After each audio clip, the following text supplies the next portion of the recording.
আসসালামু আলাইকুম, hello everyone, this is me Samia Yasmin from my page. আশা করি সবাই ভালো আছেন, সুস্থ আছেন এবং আমাকে তো দোয়ায় মনে অবশ্যই রেখেছে। আজকে এই তো বের হলাম একটু মৌচাকে যাওয়ার উদ্দেশ্যে, কিন্তু কেন সেটা জানতে হলে আপনাদেরকে গতকালকে যেতে হবে, আমার সাথে যেতে হবে একটু পাস্টে।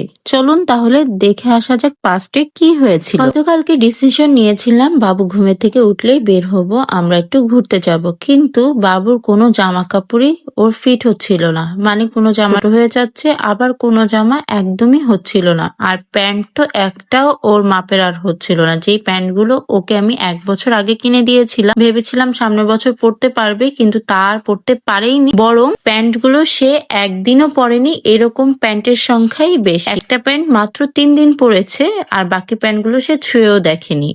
তাহলে তো এবার বুঝতেই পেরেছেন কেন মৌচাক চলে এসেছি। বাসার সামনে এবং সহজ রাস্তা দেখেই চলে এসেছি এখানে। যদিও এখানে বাচ্চাদের শীতের পোশাকের দাম দ্বিগুণ থেকে 3 গুণ হয়ে গিয়েছে শীত উপলক্ষে। আমাদের এখানে তো সবসময় এরকমই হয়ে থাকে, যখন যেই মৌসুম আসে এবং সেই মৌসুমে তখনই দাম তারা বাড়িয়ে দেয়, সেটা রোজা হোক কিংবা শীত। তাদের কাছে সবসময় দাম বাড়ানোটাই শ্রেয় মনে হয়ে থাকে। এ পর্যায়ে গাদ্দুর বাবার অনেক বেশি ক্ষুধা লেগেছিল, তাই আমরা চলে আসলাম একটি রেস্তোরাঁতে। আর এই রেস্তোরাঁতে এখন গাদ্দুর বাবা অর্ডার দিয়েছে গরুর কাচ্চি।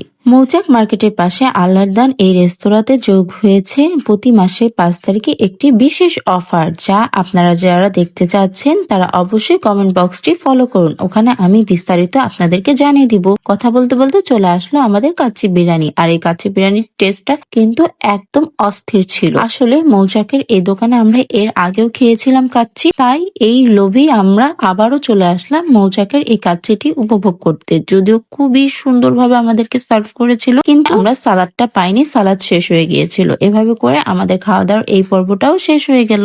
ভালো কথা, এই যে আপনাকে বলছি লুকিয়ে লুকিয়ে ভিডিও তো সবগুলোই দেখেন, তাহলে লাইক কমেন্ট শেয়ার করতে পারেন না কেন? অন্ততপক্ষে একটা লাইক দিয়ে তো পাশে থাকতে পারেন। আর পেজটিকে ফলো করতে কিন্তু ভুলবেন না নেক্সট ভিডিওগুলো দেখতে হলে।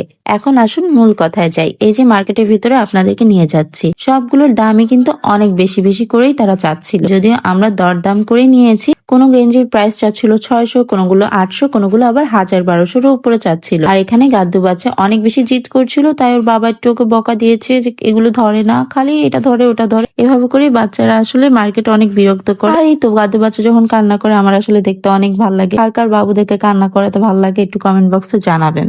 এ পর্যায়ে গাদ্দুর বাবা গাদ্দুর জন্য কয়েকটা সোয়েটার এবং কিছু গেঞ্জিও কিনে নিয়েছিল।